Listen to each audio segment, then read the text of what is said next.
సంజయ్ గారు మాట్లాడారు. బట్ ఇదే కొంత ఈటెల రాజేందర్ గారికి, సంజయ్ గారికి మధ్య గ్యాప్ పెంచుతుంది. ఇద్దరి మధ్య మాటల యుద్ధానికి దారితీస్తుందనే చర్చ జరుగుతున్న పరిస్థితిలో ఏం చెప్పదలుచుకున్నారు ఇద్దరు వ్యాఖ్యల గురించి కూడా?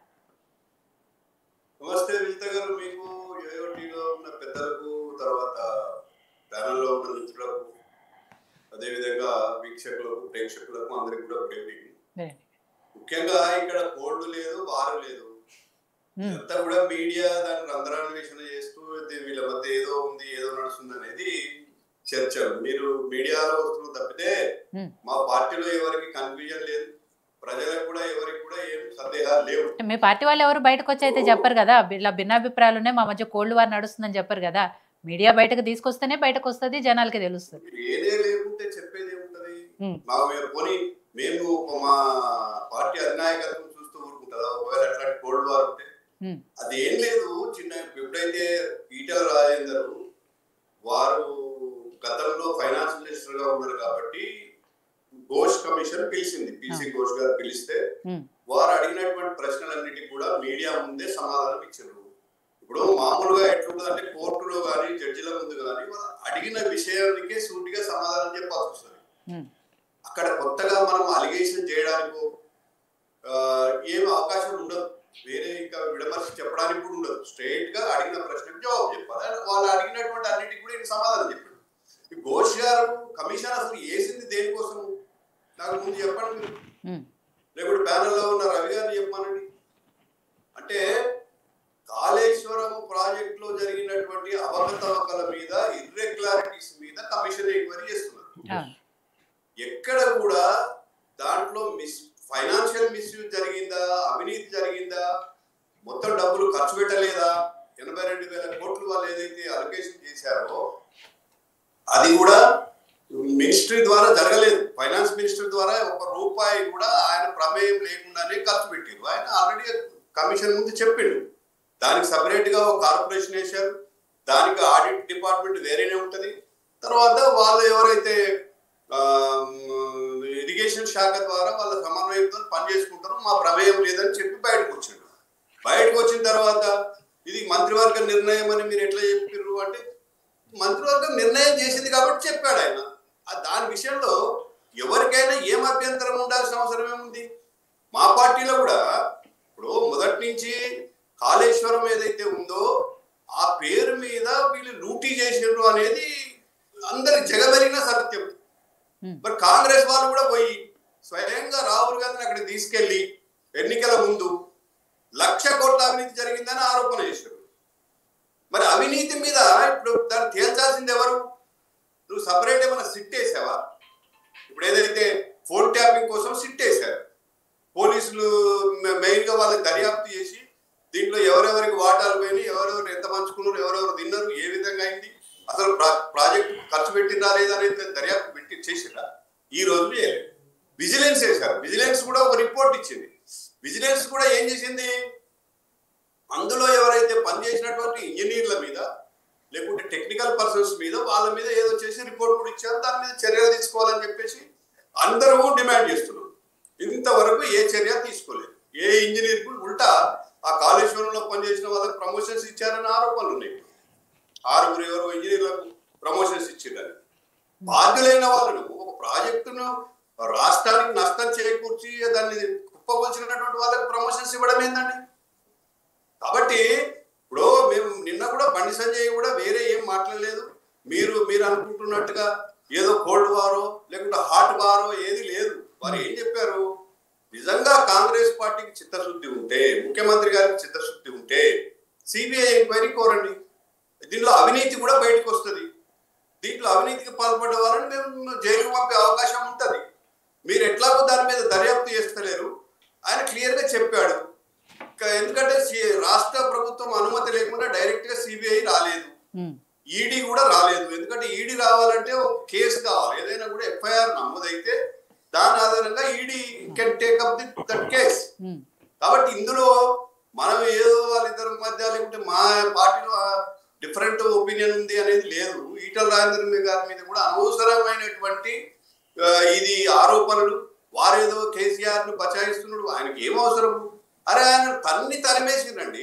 నేను మోటు భాషలో చెప్పాలంటే ఆ పార్టీ నుంచి రాత్రికి రాత్రి నెట్టి అవతల పడేసారు. అట్లాంటి వ్యక్తిని కాపాడాలని ఆయన ఎందుకు అనుకుంటాడు? కాకపోతే ఏంటంటే ఆయన ఫైనాన్స్ మినిస్టర్ గా ఆ టైంలో ఉన్నాడు కాబట్టి ఏం జరిగిందనే విషయాన్ని ఎంక్వైరీకి పిలిస్తే వెళ్ళాడు. అక్కడే వస్తుంది గారు. అక్కడ లేని విషయాన్ని ఏం జరిగిందనే విషయంలోనే ఆయన కేబినెట్ మీటింగ్ లో చర్చ జరిగింది అనేదైతే చెప్పారో దాని గురించే మాట్లాడుతున్నారు. అంటే కేబినెట్ మీటింగ్ లో చర్చ జరిగిన తర్వాత అందరు కలిసి నిర్ణయం తీసుకున్న తర్వాత ఇంకేంటి అనే విషయం. అదేనండి, అందరు కలిసి నిర్ణయం తీసుకుంటే ఎగ్జిక్యూషన్ లో లోపాలు ఉంటే బాధ్యులు చేయరా? మంత్రివర్గం అనేక నిర్ణయాలు చేస్తూ ఉంటది. ఏమి దాన్ని కరెక్ట్ గా ఇంప్లిమెంటేషన్ జరిగిందా లేదా, మధ్యలో ఎందుకు ఈయన అతిగా జోక్యం చేసుకొని దాన్ని ఇలా కుప్పగొల్చిననేది బయటకు వస్తుంది కదా విషయము. ఇప్పుడు అక్కడ వాస్తవంగా నాకున్న అవగాహన మేరకు నేను అనేక సార్లు అక్కడికి వెళ్ళినా, నేను వెళ్ళడమే కాదు మొత్తం ఎంటైర్ సౌత్ ఇండియాలో ఉన్నటువంటి రైతు నాయకులను తీసుకొచ్చి ఆ రోజు నేను కాళేశ్వరాన్ని చూపించిన. నేను కూడా I was very much impressed.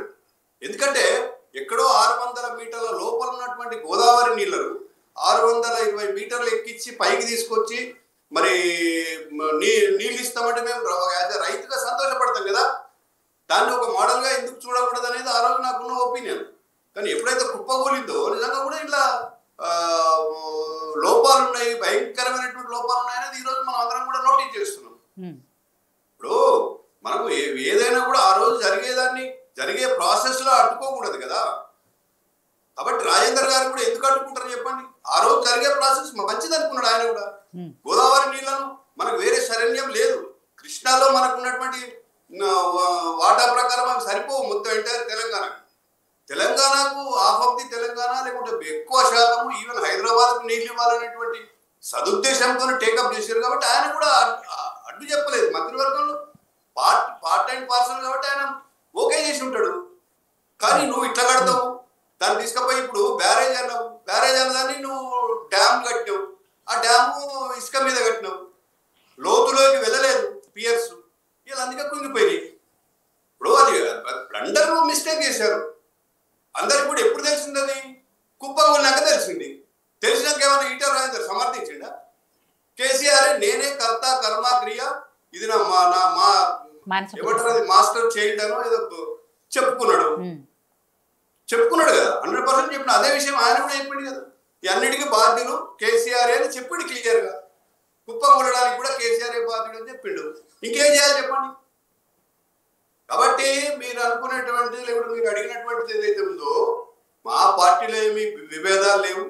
ఎవరమైనా కూడా మా మొదటి నుంచి ప్రైమ్ మినిస్టర్ చెప్పిండు, జేపీ నడ్డా గారు చెప్పిండు, అమిత్ షా చెప్పిండు, ఇది ఒక ఏటీఎం లాగా దీన్ని వాడుకుంటున్నారని. అదే విషయం కాంగ్రెస్ కూడా ఆరోపణలు చేసింది, మిగతా ప్రజా సంఘాలు చేసినాయి, అనేక మంది రైతు నాయకులు కూడా ఈరోజు అందులో అవినీతి జరిగిందనేది 100% కరెక్ట్. అవినీతి తింటే తిన్నవయ్యా. ఇప్పుడు సామాన్య రైతు ఏమనుకుంటుంటే తినరా భయ్, ఏమో నీళ్ళు ఇస్తే చాలు కదా అనుకుంటాడు. కానీ నీళ్ళు కూడా ఇచ్చే పరిస్థితి లేదు కదా. 2 కుంగినాయి. అరే 2 కుంగితే ఏంది, 1 కుంగితే ఏంది, అలా నీళ్లు ఉంటాయి అసలు. పోనీ మిగతాయి కూడా పోవని గ్యారంటీ ఏంది?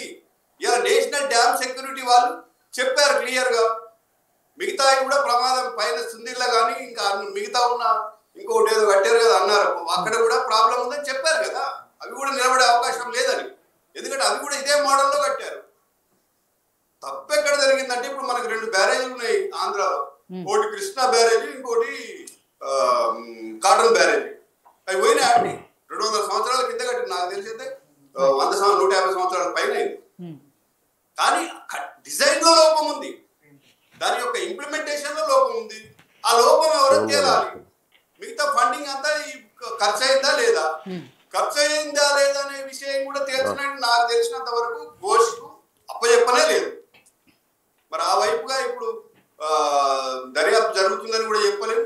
సరే ఏదైనా కూడా మేము డిమాండ్ చేసేది ఒకటే, ఘోష్ కమిషన్ వెంటనే బయట పెట్టాలా, బాధ్యులు శిక్షించాలా. ఈటల రాజేందర్ కూడా అదే చెప్పిండు. కాబట్టి ఆయన గురించి మాకు ఎందుకు వ్యతిరేకత ఉంటుంది? పార్టీలో కూడా ఆయనను ఎవరు కూడా కార్నర్ చేస్తలేరు. ఇది అనవసరంగా ప్రతిపక్షాలు కానీ, మీడియా కానీ, కాంగ్రెస్ వాళ్ళు కానీ, లేకుంటే బీఆర్ఎస్ వాళ్ళు చేసేటువంటి తప్పుడు ఆరోపణలు. సో రవి గారు, అదైతే సరే, కాళేశ్వరం దాని గురించి ఈటల రాజేందర్ గారు ఏం మాట్లాడారు, దానికి సంజయ్ గారు ఏం మాట్లాడారు, వాళ్ళిద్దరి మధ్య భిన్నాభిప్రాయాలు వస్తున్నాయి, ఇదంతా కూడా ఆ పార్టీకి సంబంధించిన విషయం అయితే ఇప్పటివరకు నరసింహానాయుడు గారు మాట్లాడిన దాని ప్రకారం కాంగ్రెస్ పార్టీకి నిజంగా ఈ కాళేశ్వరంలో జరిగిన అవినీతి మీద చర్యలు తీసుకోవటానికో లేకపోతే దాని మీద విచారణ జరపడానికి చిత్తశుద్ధి లేదు. ఓన్లీ కమిషన్ల పేరుతో కాలయాపన చేస్తున్నారు తప్ప దీనికి సంబంధించి ఒక సిట్ వేయటమో లేకపోతే చిత్తశుద్ధో దీన్ని ఇంకా ముందుకు జరపటమో ఇవన్నీ చేయట్లేదు అని కేవలం